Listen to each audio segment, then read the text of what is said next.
Tu n'as pas à te sentir coupable, lui avait dit Sabine, dont le mari, expert comptable, débordé de travail, avait trouvé le temps d'accueillir Romain dans des locaux aussi exigus qu'encombrés de dossiers, ordinateurs et imprimantes. Non, pas coupable avec tes médicaments. Combien de gens sont dépendants d'une autre façon? Ils ne s'en rendent pas compte, ils ne l'admettent pas. Ils jouent au fier à bras. Pour beaucoup d'hommes, au premier chef, c'est l'alcool qui les aide. Elle savait de quoi elle parlait. Maude partit en vacances le 20 juillet de bon matin. Elle était au volant, accompagnée par ses 3 hommes. Son mari de haute taille et d'une impressionnante stature était à ses côtés. Il n'a pas une bonne vue et n'a pas passé son permis de conduire. Les 2 jeunes hommes, confortablement calés sur la banquette arrière, profitaient de ce plaisant dimanche ensoleillé. Ils roulaient à bonne allure sur des routes et autoroutes dépourvues d'encombrement. C'est Maude qui décidait du jour de départ, le dimanche et non pas le samedi. Elle avait gardé ses habitudes du temps où les enfants étaient petits, elle évitait à l'époque les bouchons et les ralentissements. Elle se trouvait astucieuse, les enfants ne s'ennuyaient pas, le voyage était plus facile, sans excitation ni énervement. Elle glissait des cassettes dans l'autoradio. Les garçons écoutaient des livres enregistrés, ils ne voyaient pas le temps passer. Maude est restée fidèle à ses rites de départ. Elle adore imaginer qu'elle continue à faciliter un tant soit peu la vie à ces 2 jeunes et grands garçons. Tous 4 s'éloignaient de Paris. Ils se sentaient d'humeur folâtre. Le ciel était limpide en ce joli dimanche estival. L'effet est bien connu. L'on boucle ses valises, l'on ferme sa porte derrière soi, et c'est alors que s'épanouit une sympathique bulle d'excitation souriante. Maude n'y a pas échappé, entraînée qu'elle fut par le joyeux mouvement d'ensemble. Elle n'oubliait cependant pas que l'éloignement ne changerait rien à sa vie. Elle se savait fragile, sans qu'elle pût incriminer rien ni personne. Elle resterait vulnérable où qu'elle fût, à Paris ou à Kerbillan. La légèreté de l'instant l'embarquait pourtant. De futiles paroles virevoltantes et blagueuses circulaient dans l'habitacle de la voiture. Le petit chien de la famille demeurait pour sa part sur son quant à soi. Discrètement couché sous les jambes de Thibaut, il savourait l'un des plus délectables bonheurs canins, celui de n'avoir pas été oublié. À peine la voiture avait-elle été entr'ouverte qu'il s'était précipité à sa place habituelle. Sa vie est en réalité loin d'être de tout repos. Son angoisse devient insurmontable dès lors que se manifestent les prémices d'un prochain départ. La terreur le saisit d'être séparé à tout jamais de ces 2 frères humains si drôles et si sympathiques qu'il gratifie de vigoureux coups de langue lorsqu'il se sent en veine d'affection, ou bien qu'il entraîne dans d'énergiques jeux de chaussettes lorsqu'il cède à son insatiable tempérament ludique. Tifou saisit alors la chaussette convoitée entre ses crocs puissants. Luc ou Romain s'en empare aussitôt et tire de toutes ses forces pour tenter de la récupérer. Le jeune homme s'évertue en vain. Rien n'y fait. L'animal obstiné ne lâche jamais son butin. Il se laisse plutôt traîner sur toute la longueur de l'appartement, tiré par la chaussette, tracté par l'un de ses jeunes maîtres, entraîné comme un vulgaire sac à pain glissant sur le parquet brillant de la grande salle.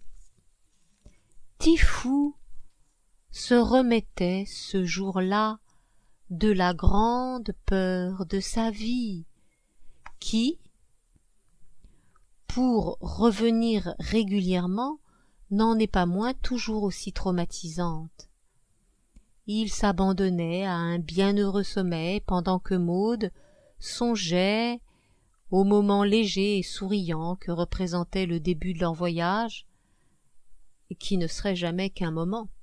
Elle avait glissé dans ses bagages sa petite boîte de pilules blanches. La prudence était de mise. Elle ne risquait pas de l'oublier.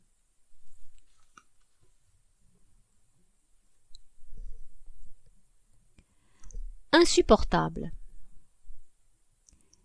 Thibault avait quitté Querbian, il était revenu à Paris, et Maud était résolue à combattre sa tristesse. Elle était assise sur la digue et attendait l'heure d'aller faire du bateau. Elle écoutait le voyage en hiver d'Amélie Nothomb qui excelle à mêler humour et rebondissements romanesques au cœur de ses récits. Maud éclata soudain de rire. La protagoniste ne supportait plus tous ceux qui sans répit cultivaient leur incessant mal de vivre existentiel. Il fatiguait vraiment tous ces tristes qui n'avaient pas encore compris qu'il suffisait d'être en vie et de l'apprécier tout simplement. Maud s'était esclaffée avant de se trouver quelques minutes plus tard portée par les vagues silencieuses et saturées de lumière. Elle essaierait, en l'absence de Thibault, d'être à la hauteur, sous peine d'être stupide. Elle s'emploierait du mieux qu'elle le pourrait à chasser cette importune tristesse. Elle nagerait pour y parvenir, et elle ferait du bateau sans faiblir chaque jour que Dieu fait. Fou de Bassan. La veille du retour sur Paris, Maud navigua une dernière fois. La baie étincelait sous le soleil qui fut prodigue cet été-là. Malgré l'absence de Thibault, les semaines avaient été douces. Maud avait connu sur l'océan des moments gratuits, sans labeur ni obligation de résultat, des moments de pure détente, libres et harmonieux. Seule, elle avait respiré la brise, elle n'avait pas cherché l'autre. Elle ne s'était pas appuyée sur les piliers qui avaient jusqu'alors étayé sa vie et qui toujours l'avaient étroitement liée aux autres. Elle avait dans son passé toujours et à tout prix tendu la main. C'était ainsi qu'elle s'était tenue debout. C'était ainsi qu'elle avait senti la palpitation de la vie. Ainsi que la vie valait la peine d'être vécue, sinon à quoi bon? Sans la main tendue, elle n'aurait pas trouvé le courage d'être d'aplomb, les pieds campés sur le sol, avec un minimum de joie, d'allant, d'enthousiasme, d'énergie, de vitalité, de désir pour tout dire. Elle allait vers l'autre. Elle brisait la vitre, elle ouvrait grand la porte, et la sensation de vide en elle, mortifère, s'estompait. Elle combattait le vide quand elle réussissait à parler à Luc et à Romain ou à Thibault, ou bien quand elle était avec eux, en balade avec Thibault ou devant un film avec Thibault ou ses garçons. Ses relations avec sa mère, également fréquentes par téléphone, emplissaient aussi une partie de sa vie. Elle parlait avec ses amis, elle lisait leurs écrits, ou elle écrivait avec eux, le lien la soutenait. Il lui arrivait bien sûr d'être seule, elle n'était pas une petite fille de 3 ans, elle ne pouvait pas toujours donner la main, en ce cas elle écrivait. Le labeur était exigeant, et pour quelle raison? Pour au final se tourner vers l'autre, pour donner à lire. La grande découverte de ces semaines estivales avait été, grâce à la voile, celle d'un nouvel être au monde, dans la solitude, apaisant et équilibrant. Elle y pensait. En ce dernier après-midi, avant de rejoindre son bateau, elle pique-niquait sous son arbre. Elle avait réservé la voile en fin de journée car elle voulait avoir du temps pour réfléchir tranquillement avant le grand retour du lendemain. La voile, oui, c'est très bien, se disait-elle au pied de son habituel pain maritime. Mais à Paris, ma vie redeviendra la même exactement, j'aimerais trouver l'équivalent, un substitut qui remplacerait la voile et qui aurait le même effet. Elle examinait la question, elle cherchait, elle creusait, elle approfondissait, elle considérait, elle reconsidérait, elle piétinait, elle insistait. Pas de question sans réponse, non ? Aurait asséné le joyeux savant Paganel dans Les Enfants du capitaine Grant. Elle trouverait la solution. Elle la sentait tout près. Elle la touchait, presque. Il lui suffisait de tendre le bras. Une solution pour être bien avec moi-même et le corps. Une solution non pas intellectuelle, mais pour être au monde simplement, sans effort, sans recherche, ni quête de l'âme ou je ne sais quoi. Elle explorait des pistes, elle progressait, elle faisait demi-tour, elle recommençait. Assise sur l'herbe sèche, elle picorait sa ratatouille dans son Tupperware, elle n'avait pas ouvert son livre, elle avalait cuillère après cuillère les tomates mélangées au poivron. À sa gauche, les balcons d'un grand hôtel dominaient le parc de Port-en-Gif. À sa droite, les jardinets de la copropriété étaient cachés au regard des passants derrière de discrètes haies de thuyas. Chacun était bien chez soi. Elle réfléchissait. Elle dégustait ses délicieux légumes. Le ciel, traversé par quelques rares nuages, déployait sa limpidité de cristal. Le superbe temps de Côte d'Azur, étincelant le jour précédent, comme il le serait à coup sûr le lendemain, saturait le paysage de lumière et de chaleur. Dans sa boîte, le niveau des tomates, courgettes et poivrons diminuait peu à peu.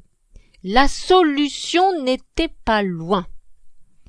À moins d'un jet de pierre, quelque part, dissimulé derrière un banal buisson, derrière un insignifiant taillis, à l'abri d'un modeste muret, il suffisait d'insister encore un peu pour qu'une ébauche de dénouement se dessine. Le sentiment n'était pas désagréable. Tifou, son adorable cocker, devait éprouver une sensation très proche quand il rongeait avec ténacité un os de gigot jusqu'à obtenir un fémur d'agneau absolument dénudé et impeccable. Un grand tournant s'annonçait peut-être dans sa vie. Elle allait mettre au jour enfin la pièce qui manquait au puzzle de son existence. Ce n'était pourtant pas compliqué, elle n'allait pas se laisser abattre par un changement de ses conditions de vie. Un simple voyage de 500 kilomètres vers l'est, du côté de l'Île-de-France, n'allait tout de même pas avoir raison du bien-être qu'elle avait découvert en ce lieu, ni de l'égoïsme bien tempéré qu'elle était capable en ce même lieu d'expérimenter. Elle n'allait pas se soumettre. Elle rassembla la boîte vide, les couverts, ses pulls et son téléphone épars autour d'elle. Elle se leva, sac sur l'épaule, et quitta l'ombre protectrice du parc de Port-en-Gif. Aucune ébauche d'idée ne se décidait à apparaître. C'était rageant à la fin. Elle ne gagnerait pas le parking où son laser, d'ores et déjà équipé, l'attendait, tant qu'elle n'aurait pas débusqué l'idée. L'important était de ne pas lâcher le fil, d'être tenace, d'anticiper à tout prix la future menace de la tristesse qui ressurgirait probablement une fois qu'elle serait de retour à Paris. Maude n'avait pas été vainement échaudée par ces lancinantes agressions toute l'année durant. Elle se débarrassa dans l'une des poubelles du chemin du sac en plastique contenant les reliefs de son déjeuner. Elle traversa le pont, surmontant le chenal d'accès au bassin de Port-en-Gif. Il était à sec, entre deux barcasses, couchées sur le flanc, une fine grue, plantée sur ses longues pattes aériennes, faisait aimablement salon avec un fou de bassan. Le reflet de ses plumes noires et blanches jouait sur la surface brillante du sable mouillé. Maud gagna le centre de Querbian où déambulait le flot incessant de ces éternels touristes. Elle rejoignait les crêperies de la ville, ses gaufres, ses glaces, ses manèges, ses autotamponneuses et ses multiples boutiques de mode. Elle marchait. Elle ne pouvait utiliser son téléphone depuis Port-en-Gif. Le réseau ne couvrait pas cette partie de Querbian, alors elle marchait.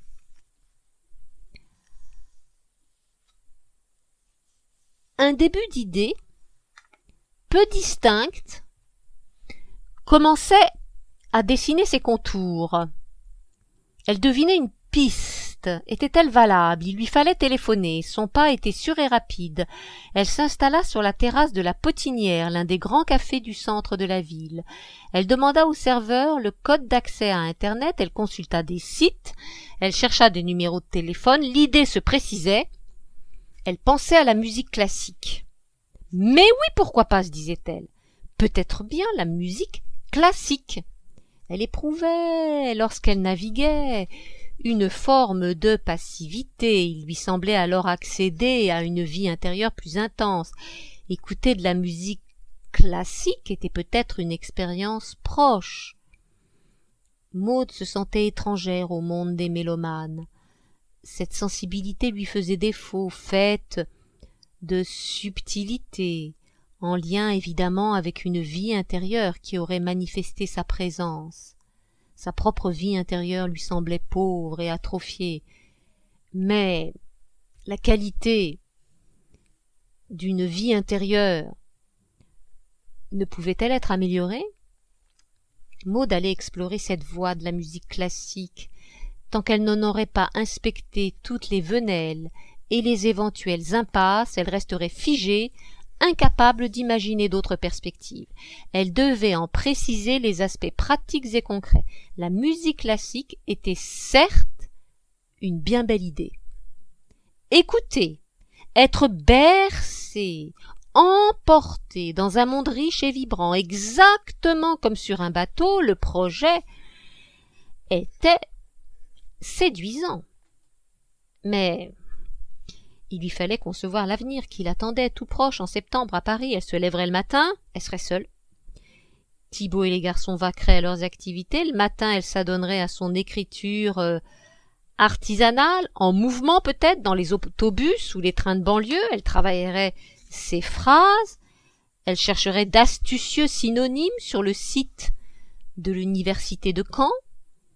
Elle apercevrait le parc de Saint-Maur et les reflets mouvants de la Marne au-dessus de Joinville-le-Pont. Un canot tout en longueur, propulsé par de réguliers mouvements de rames, descendrait la rivière qui disparaîtrait parfois sous de sombres tunnels de verdure. Des auvents de bois abriteraient des lignes et des filets de pêche. Des mares et des marais, voisinant des pelouses et des immeubles correctement entretenus, retiendraient son attention. De grands bâtiments désossés dessineraient au loin leurs silhouettes abandonnées. D'élégants manoirs, coiffés de baroques toitures à meneaux, seraient ceints de hauts murs de pierre. Des étudiants monteraient à la station Noisy-Champ. Ils réviseraient leurs cours, ils penseraient à leur avenir, ils en discuteraient entre eux.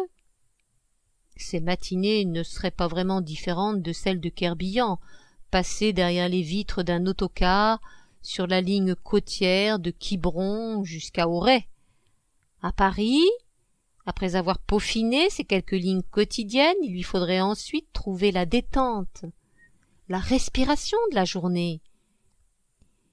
Il lui faudrait plonger l'après-midi dans le monde de la musique classique. Mais sous quelle forme? Elle ne voyait pas. Elle ne s'imaginait absolument pas rentrer chez elle, s'allonger sur son canapé, allumer la radio et plonger en toute béatitude dans l'univers sonore de Radio Classique. C'était impossible, impraticable, une source à coup sûr de déséquilibre, exactement à l'opposé du but recherché. La saturation serait en vue et de solitude et d'immobilité. Il lui faudrait bouger, il lui faudrait respirer. La musique pourrait être une solution, mais avec d'autres, en compagnie, en cheminant ensemble, en progressant dans ce domaine, surtout et avant tout, sans être seul.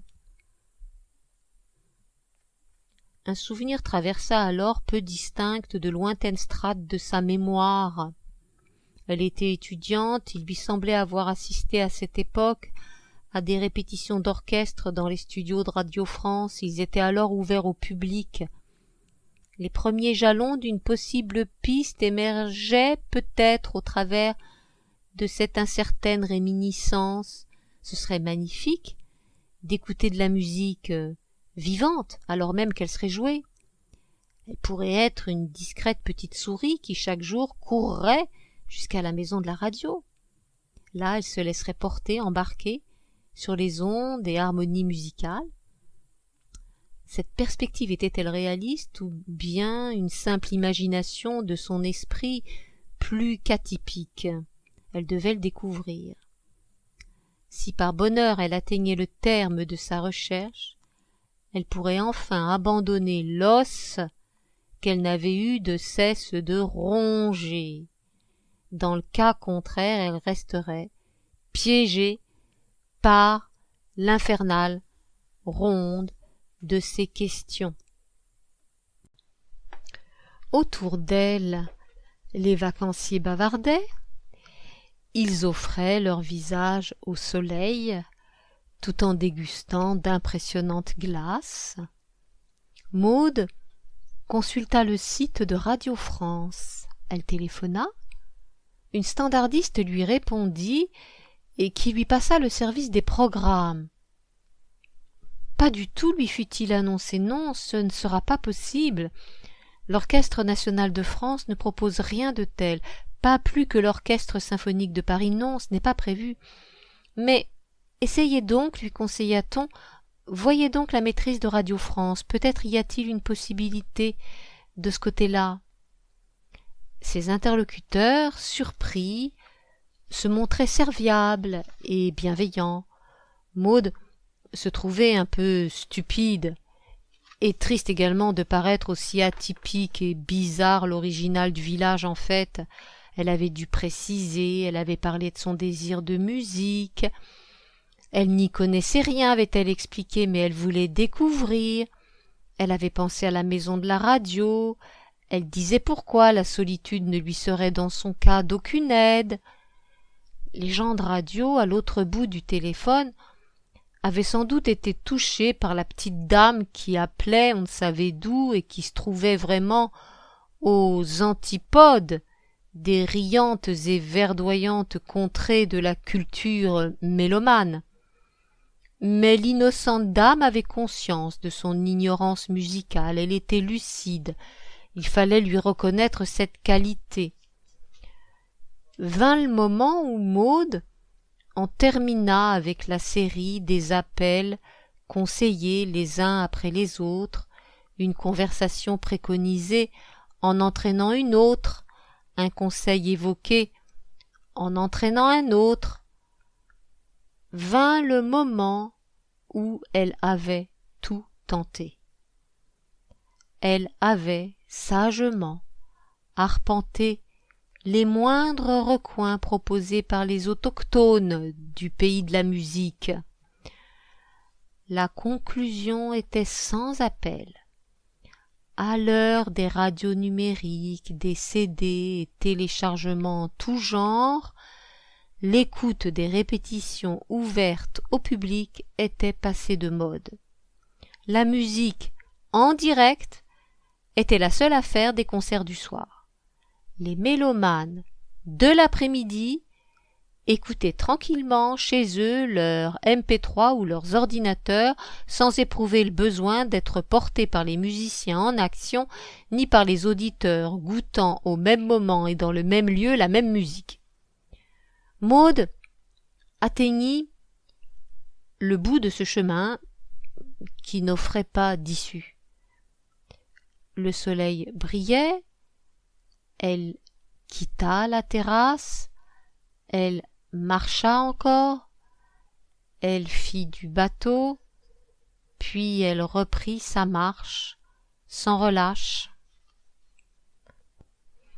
jusqu'au moment où elle rejoignit enfin l'appartement.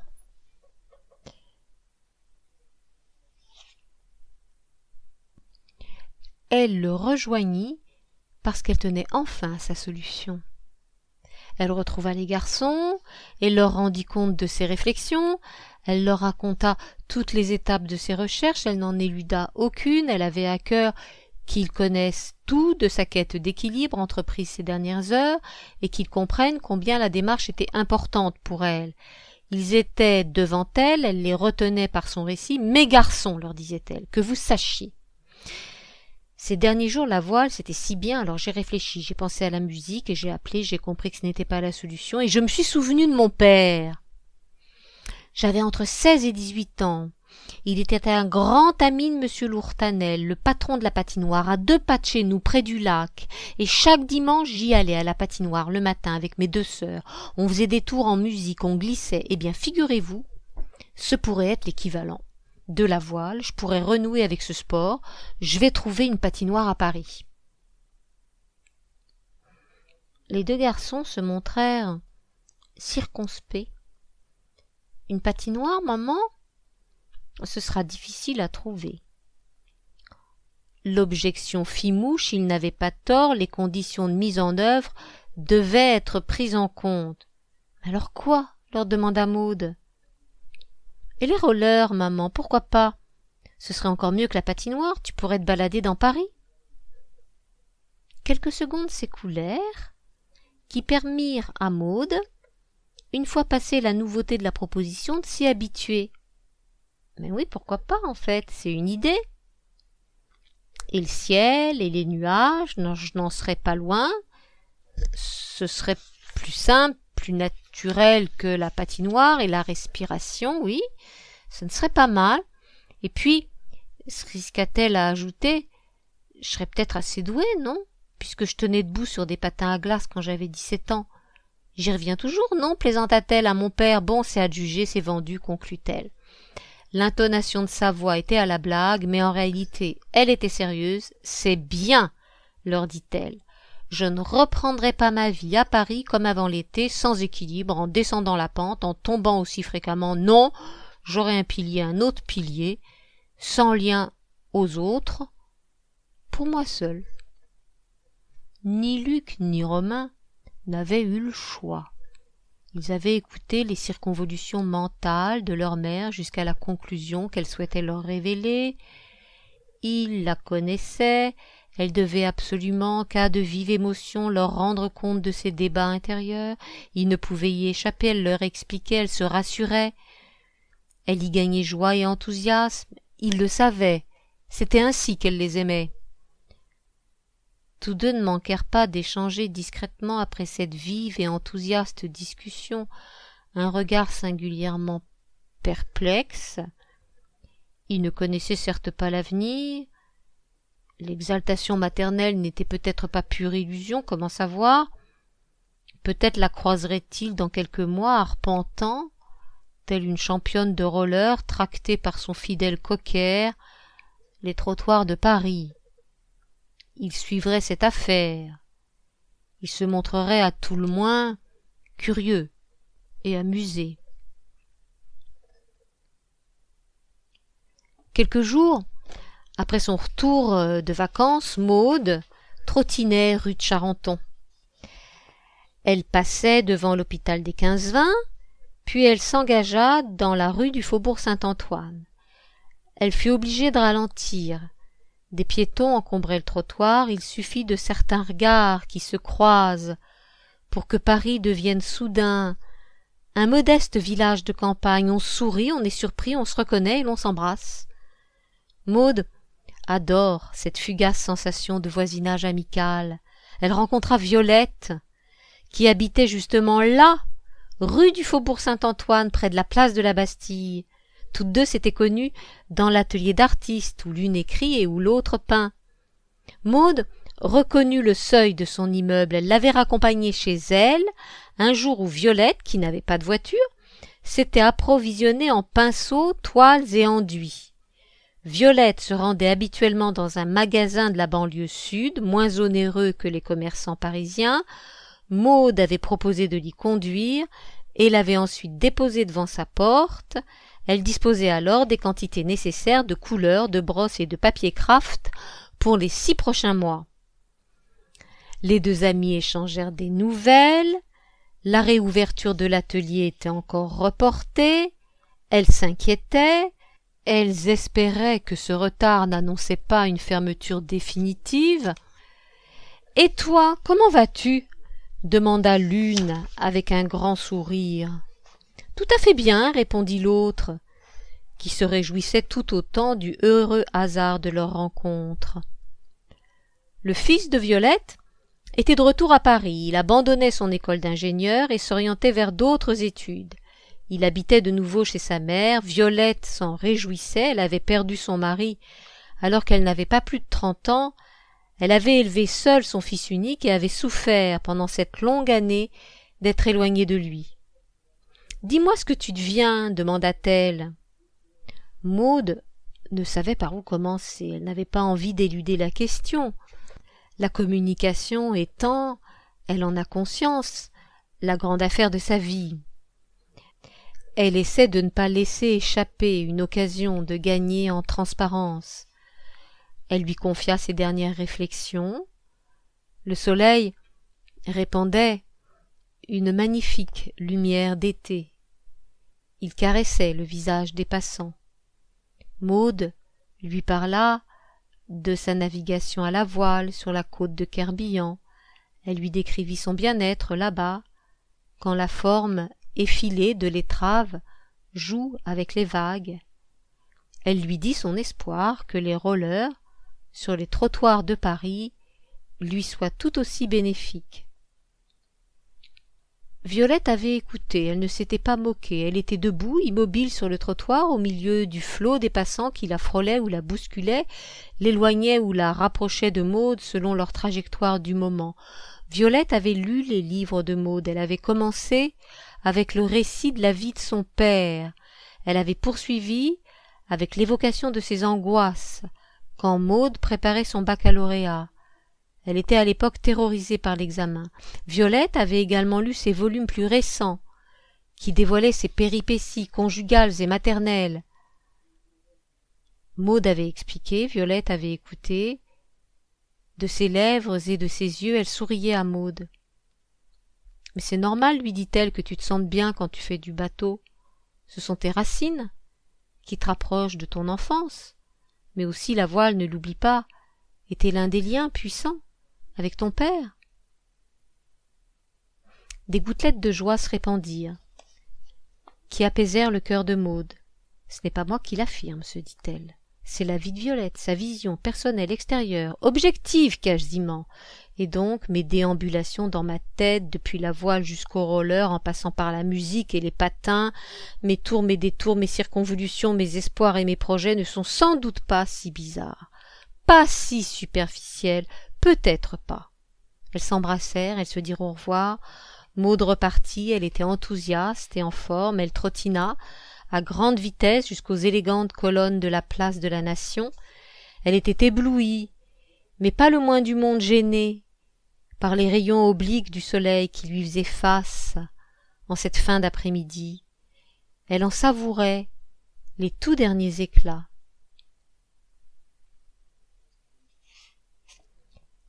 Huguette C.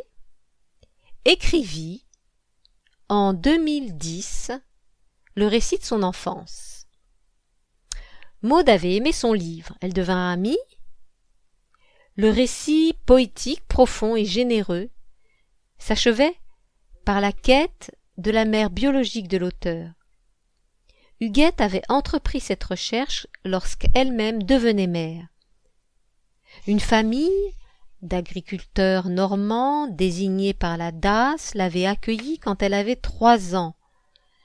La vie était rude et les revenus modestes sur la petite exploitation. Grâce à son nouveau grand-père, qui prenait avec elle le temps de contempler le ciel, les fleurs et les arbres, grâce à sa nouvelle mère qui lui prodiguait soin et attention, elle eut le bonheur de découvrir la lumière des couleurs. Le titre de son récit, Après la nuit, la lumière des couleurs, était explicite. Elle n'avait connu auparavant dans les internats de l'assistance publique que la seule nuit du désespoir. Maud s'était confiée à Huguette en 2013 au fil des mois de cette année où la tristesse avait inexorablement renforcé ses positions. Huguette savait la réconforter. Elle s'installait d'emblée sur le terrain de l'affection, comme elle lui aurait pris la main, ou bien comme l'aurait encouragé une maman, douce et consolante. Elle lui disait sa joie d'être au monde. Huguette lui disait son sourire du matin. Au lever du jour, la vie était belle. La nature la ravissait. Maud observait comment elle aimait ses 2 filles et ses petits-enfants. Huguette était alerte, toujours enthousiaste, à plus de 70 ans, pour participer à de nouveaux projets. « Je vais t'aider, disait-elle à Maud, qui perdait peu à peu la bataille contre son infatigable ennemi. Toutes 2 prévoyaient de se rencontrer pour écrire, mais elles n'y parvenaient pas. Elles étaient pourtant portées par une sincère bonne volonté qui les poussait à se retrouver chaque jour s'il l'eût fallu pour tenter d'empêcher l'inéluctable descente entamée par Maud. Elles étaient déterminées et pour l'amitié et pour l'écriture. Elles se donnaient des rendez-vous qui se trouvaient être annulés. Les trajets étaient compliqués pour Huguette. Maud lui proposait alors de passer chez elle, à Suresnes, dans sa nouvelle maison d'où l'on apercevait la silhouette de la tour Eiffel. Elle pouvait également, si Huguette préférait, la retrouver dans un café voisin. Huguette déclinait son offre. Était-elle gênée de voir Maud traverser tout Paris pour la rejoindre? Maud n'insistait pas, elle ne se voyait pas souvent. Maud nourrissait pourtant l'étrange sentiment que son amie était présente en elle, en pensée, dans son cœur sans doute. Maud se trouva contrainte à l'épreuve des faits de gagner en lucidité. Elle devint plus réaliste, elle se mit à compter avec la maladie de son amie. Au tout début de leur rencontre, Huguette lui avait confié que les médecins avaient diagnostiqué chez elle les premiers symptômes de la maladie d'Alzheimer. Elle prenait des médicaments, elle allait tous les jours à l'hôpital, rencontrait des psychologues, on espérait de la sorte lutter contre les progrès de la maladie. « Mais ça ne va pas, lui avait affirmé Maud. Tes médecins se trompent. Ils font du zèle, c'est l'évidence. Impossible, lui avait-elle répété. Huguette était entreprenante, ses idées limpides, son esprit curieux et ouvert, son tempérament généreux, son caractère aimant et joyeux. Maud, quant à elle, manifestait parfois une réelle stupidité, comme par exemple lorsque l'état de santé de son beau-père lui permettait d'élaborer des pseudo-théories d'ordre médical. Son beau-père était, depuis qu'elle le connaissait, affligé d'un tempérament chagrin. Il s'appuyait sur d'inébranlables certitudes.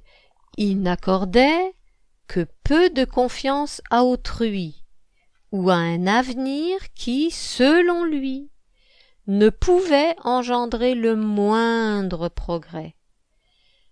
Pessimiste et campé sur ses positions, il s'enfonçait assurément dans cette même maladie. Maud n'avait dès lors pas éprouvé de scrupules pour en conclure qu'une personne comme Huguette, au tempérament exactement opposé, ne pouvait en aucun cas être victime de la même affection. Elle en était convaincue. À chacune de leurs rencontres, elle l'avait rassurée. Elle avait balayé d'un revers de main les importunes considérations de ces oiseaux de mauvais augure que sont parfois les médecins lorsqu'ils cèdent à leur penchant par trop scientiste. Ils ne s'arrêtent alors qu'aux protocoles et aux statistiques, ils en oublient de considérer la personne dans son ensemble, absolument unique, et qui ne saurait être réduite à un agrégat aussi sophistiqué et élaboré fut-il de paramètres quantitatifs et de réactions chimiques. Mais Maud finit par comprendre. Les outrages de la maladie s'affirmaient. Huguette oubliait les rendez-vous, les dates et les lieux de rencontre. Elle errait dans d'inextricables forêts sombres et hostiles. Elle se perdait dans les marais de sa propre angoisse et celle de ses proches. Les relations téléphoniques devinrent difficiles. Huguette décrochait rarement. Son téléphone se dissimulait malencontreusement à ses regards. Maud laissait des messages. Si Huguette réussissait par chance à les écouter, elle situait difficilement la date de l'appel. Elle voulait répondre sur l'heure. Souvent elle n'y parvenait pas, et la chronologie des événements se brouillait dès lors dans son esprit. Maud comprit. Elle ne l'ennuya plus. Elle cessa de lui proposer de nouveaux rendez-vous. Les appels téléphoniques lui compliquaient la vie. Maud l'abandonna à ces jours qu'elle vivait comme elle le pouvait. Son mari la soutenait, ainsi que sa fille aînée, mais non pas sa fille cadette, ombrageuse et constamment fâchée. C'était ainsi. Huguette ne pouvait qu'admettre le triste état de ses relations avec sa deuxième fille. Chloé avait pourtant été de ses deux enfants celle qui s'était montrée pendant des années la plus dépendante de sa mère, en constante demande de présence et d'encouragement. Leur relation était même devenue pour un temps de nature fusionnelle. Huguette l'avait soutenue autant qu'elle l'avait pu, bien plus que sa fille aînée dont l'attitude fut, dès son plus jeune âge, délibérément autonome, distante même, aurait-on pu dire à l'époque, singulièrement équilibrée, pourrait-on conclure, des années plus tard. Chloé s'était ensuite mariée, elle était devenue mère de famille, et les relations avec sa propre mère avaient tourné à l'orage. Huguette se heurtait à une fille qu'elle trouvait centrée sur elle-même, imprévisible, intolérante. La mère et la fille n'habitaient pas la même banlieue, leur éloignement physique n'aurait été qu'anecdotique si elles avaient été proches en affection. Tel n'était pas le cas. La séparation fut consommée. La fille aînée d'Huguette, devenue adulte, s'était au contraire rapprochée de sa mère. Elle veillait, elle soutenait, elle participait. Elle était institutrice, passionnée par son métier. Elle avait 4 enfants, dont 3 d'un premier mari et un 4e de son époux actuel. La famille comprenait aussi les grands-enfants de son mari. Sa vie était saturée d'animation, de mouvements, d'échanges, d'amour et de joie aussi. Maud et Huguette finirent, chacune, par suivre, malgré toute leur bonne volonté, leurs chemins respectifs. Elles s'éloignèrent, mais Maud ne l'oubliait pas, et lorsqu'elle embarquait à Querbillan sur son bateau, le souvenir de son amie se faisait plus précis encore. Elle se saisissait de la barre, elle bordait les coudes de grand voile, elle remontait dans la brise, Elle se sentait moins vulnérable, bien qu'elle ne fût utile à personne, bien qu'elle ne fournît aucun effort. Elle se contentait d'être au monde. Pendant les quelques 60 minutes qu'elle passait dans le vent et le soleil, les vagues se brisaient contre la fine et longue étrave. Maud pensait à Huguette. Je suis comme elle, pareil, quand elle est en Normandie, dans son jardin, le jardin de son enfance. Son amie lui avait raconté, l'automne dernier, ses mois d'été passés dans sa maison en Normandie. Elle avait pu acquérir la maison de sa famille d'accueil. Le matin, elle posait le pied dans son jardin. À l'exception des repas qu'elle prenait avec son mari, elle ne quittait pas son verger, ses fleurs, ses arbres et ses racines. Elle ne rentrait qu'à la nuit tombée. Son mari l'appelait. Il était tard, l'heure de se coucher, il finissait par s'inquiéter, où donc était-elle passée? Huguette était restée près de la terre. Elle s'était penchée, elle l'avait touchée, elle l'avait sentie, elle l'avait humée. Je ne voyais pas le temps passer, disait-elle à Maud. Je ne demandais rien d'autre et j'y étais. C'était le bonheur. Huguette racontait à Maud, qui enviait son amie. Quelques mois plus tard, Maud naviguait sur des flots saturés de lumière. Elle aussi avait trouvé son jardin, une minuscule partie de l'océan dans la baie de Kerbian. C'était pourquoi elle avait tant insisté avant de rentrer sur Paris. Pour rien au monde elle n'aurait abandonné sa quête avant d'avoir découvert qu'elle pourrait être dans la ville, son activité voilière, ou bien son jardin bien à elle. La métaphore l'enchantait. Oui, je comprends, disait Huguette à Maud. À chacun son voyage de Carole Détain. Suite du chapitre Foutbassan. Oui, je comprends, disait Huguette à Maud, du temps où son téléphone ne se volatilisait pas immanquablement au plus mauvais moment. Je comprends, développait-elle pour réconforter son amie. Ce n'est pas facile pour toi. Ton mari travaille encore. Ces propos signifiaient que Thibault était absent dans la journée et que la vie de Maud serait éventuellement plus douce s'ils étaient ensemble. Ah bon, s'était dit Maud, traversée par l'étrange sensation d'être incomprise, même par Huguette, si affectueuse et si proche par ailleurs.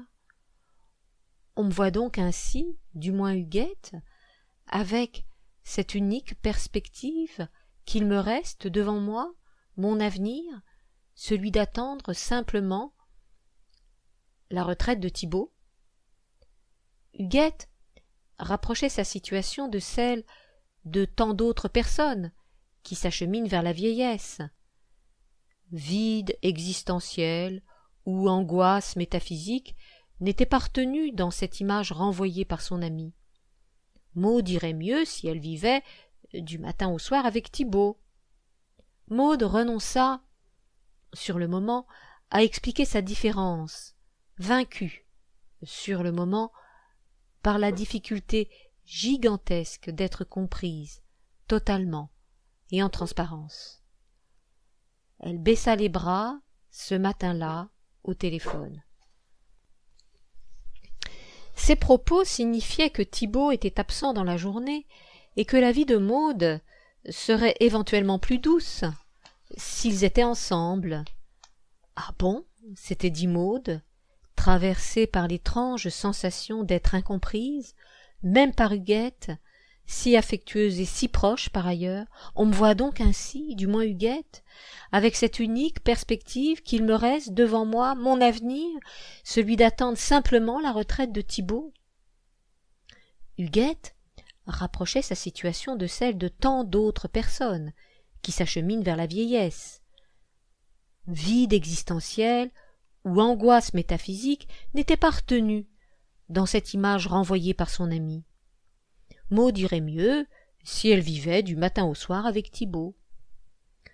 Maud renonça, sur le moment, à expliquer sa différence, vaincue, sur le moment, par la difficulté gigantesque d'être comprise totalement et en transparence. Elle baissa les bras ce matin-là, au téléphone. Puis après tout, pourquoi pas, se demanda-t-elle, après quelques secondes qui s'écoulèrent les unes après les autres, au même rythme, toujours le même, imperturbable. Pourquoi la vision d'Huguette ne serait-elle pas en partie juste? En quel honneur serais-je donc différente? Et pourquoi demanderais-je plus ou mieux que les autres, qui prennent de l'âge, tout comme moi? Les paroles d'Huguette, des cailloux, qui tombaient dans un lac, en troublaient la surface calme et liquide.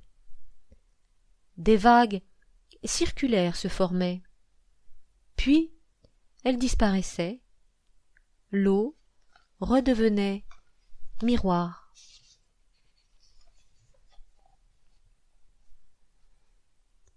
Maud ne savait toujours pas, un mois après son retour à Paris, si l'idée des balades en roller serait judicieuse ou si elle ne se réduirait pas à une banale illusion de plus.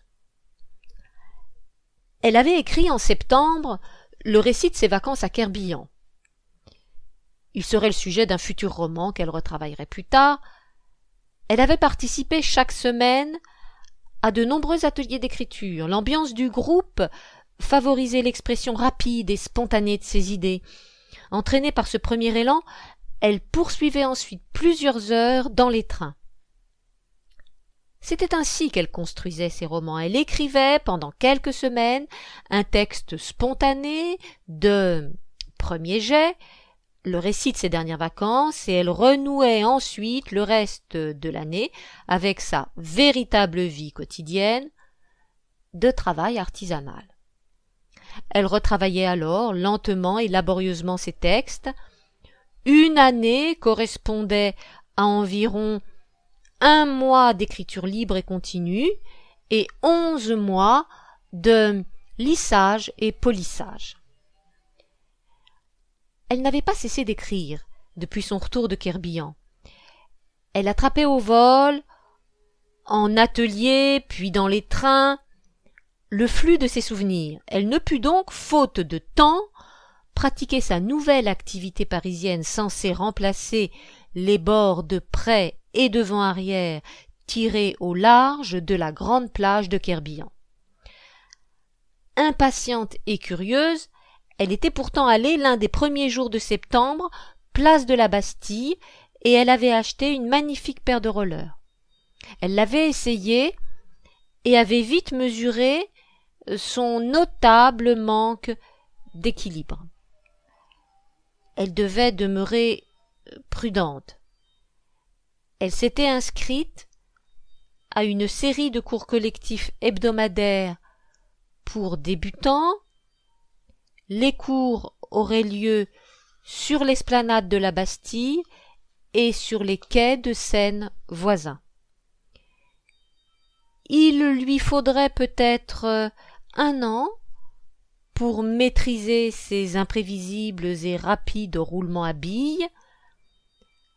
Elle pratiqua en attendant, alors qu'elle n'avait pas encore entamé son récit de vacances, une activité de substitution. Elle prit sa trottinette, non pas en guise de transport comme à son habitude, mais gratuitement, pour le plaisir, libérée de son volumineux sac à main empli de pulls, ordinateur, papier, bouteilles d'eau et stylos, sans désir, cela va sans dire, de la moindre performance sportive. Elle prenait l'air, elle trottinait vers le bois de Vincennes. Le trajet était un peu plus long que ces parcours accoutumés qui gagnaient, en règle générale, la station de métro la plus proche. Elle atteignait une tranquille vitesse de croisière. Elle appuyait en douceur sur son pied droit, puis sur son pied gauche. Elle contemplait le ciel et les arbres. Elle humait l'air et écoutait de la musique classique. Elle y revenait au projet qu'elle avait pour un temps caressé à Kerbian. Rien ne l'empêchait de prendre un lecteur de CD avec elle. Le chien l'accompagnait, il en avait besoin, personne dans la famille ne prenait soin de le sortir. Elle ne l'oubliait pas, il avait droit lui aussi à sa part de bonheur. Elle ne fit qu'une seule fois l'aller-retour jusqu'au bois de Vincennes en trottinette avec Jean-Sébastien Bach dans les oreilles. Elle fut ensuite occupée par son récit de vacances. Le clavecin et les violons dessinaient d'amples spirales ascendantes sur les variations répétées de thèmes liturgiques. Des familles pique-niquaient dans des clairières. Les chênes déployaient leurs hautes silhouettes et leur feuillage déjà roux sur un ciel pâle et gris. Maud croisait des chiens en laisse, des joggeurs et des joueurs de tennis. Des entrelacs de branches lui rappelaient les tableaux d'Odile, une artiste assidue de l'atelier des peintres. Cette femme, silencieuse et discrète, recréait sans répit les ombres des sous-bois. Ses toiles évoquaient la vivante fraîcheur des taillis forestiers. Telle fut son unique expérience de voile parisienne. Elle avait, pendant 1 mois, fait courir sur le papier son stylo qu'elle aurait aimé voir directement branché sur les neurones de son cerveau. Elle allait reprendre sa vraie vie quotidienne et se demandait si ses futures navigations sur un mode parisien lui seraient dans la durée tout aussi bénéfiques. Elle réussirait probablement à retravailler ses textes 2 ou 3 heures par jour dans les trains ou dans les autobus à sa façon, systématique et artisanale. L'atelier des peintres ne la soutenait plus autant. Elle aurait le loisir ensuite de s'adonner à son activité de plein air. Elle appela un beau matin d'octobre Caroline, l'une de ses amies, après qu'elle eut repris son travail systématique de réécriture. Maud sollicitait cette amie lorsqu'elle achevait l'un de ses chapitres. Elle le lisait alors sur son répondeur. Caroline l'écoutait au moment qu'elle jugeait le plus opportun. Elle pouvait aussi choisir de l'effacer sans en prendre connaissance. C'était ainsi convenu entre les 2 amies. Maud lui envoyait plus tard par mail la version écrite du chapitre. Caroline la lisait si elle le souhaitait. Peu importait à Maud que son texte fût ou non lu ou écouté. Le seul fait d'appeler Caroline l'aidait, et elle trouvait le courage de continuer. Caroline, quant à elle, avait commencé à écrire le roman de sa vie après avoir rencontré Maud. Elle en avait rédigé les premiers chapitres et elle en avait conçu le plan d'ensemble avec un groupe de camarades du temps où elle était lycéenne. Elle avait ensuite cessé de l'écrire, mais elle avait continué à l'imaginer. Elle l'avait rêvé toute sa vie, parce que une vie n'est que rarement drôle et palpitante, mais au contraire plus souvent qu'à son tour engluée dans une discrète forme d'ennui. Caroline s'était ainsi construit un équilibre en tant que salariée, en tant qu'épouse, en tant que mère, fille, sœur, belle-fille, et dans d'autres rôles encore. Elle avait voyagé dans une autre vie. Il lui était arrivé d'être visiblement triste lors d'une cérémonie de mariage par exemple, car elle assistait dans le même temps dans son imagination à des funérailles d'êtres aimés. La situation inverse s'était également produite à l'occasion. Caroline atteignait la soixantaine et elle avait imaginé au fil des années une vaste saga romanesque en diable. Une jeune Galloise, pauvre, fine et cultivée, fille de pasteur, émigrait sur le continent dans les années 1880 afin de n'être plus une charge pour ses parents. Elle devenait préceptrice d'une jeune fille aristocrate, fière et hautaine, et de sa plus jeune sœur, incapable d'étudier, toujours dehors parmi les chevaux et les chiens. Elle mesurait l'abîme, infranchissable au XIXe siècle, des classes sociales. Des vies se croisaient, l'ample récit se poursuivait sur des décennies, la jeune préceptrice connut un amour passionné et romantique qui dura toute sa vie. Caroline avait enfin entrepris, poussée par Maud, d'écrire noir sur blanc son roman. Elle y passait des journées entières. Patiente et perfectionniste, elle travaillait le style aussi longtemps qu'il le fallait. « Je pense à mon livre, disait-elle, et je manque de temps. Dès que j'ai un moment, j'écris sur mon ordinateur ou bien je reprends mes vieux cahiers ou mes anciennes notes. Mon livre est devenu essentiel dans ma vie, comme un mur porteur dans une maison, un mur de soutien, un mur de béton. » Elle ajoutait, avec un sourire entendu, le sourire de celle qui a atteint à sa façon une forme de sagesse, qu'elle pourrait mourir le jour où elle l'aurait terminé. Elle ne larmoyait pas, elle blaguait même plutôt. Le risque n'était pas bien grand d'atteindre, dans un proche ou lointain avenir, le terme de son livre. Elle travaillait pendant des heures le style de ses textes qu'elle voulait impeccable.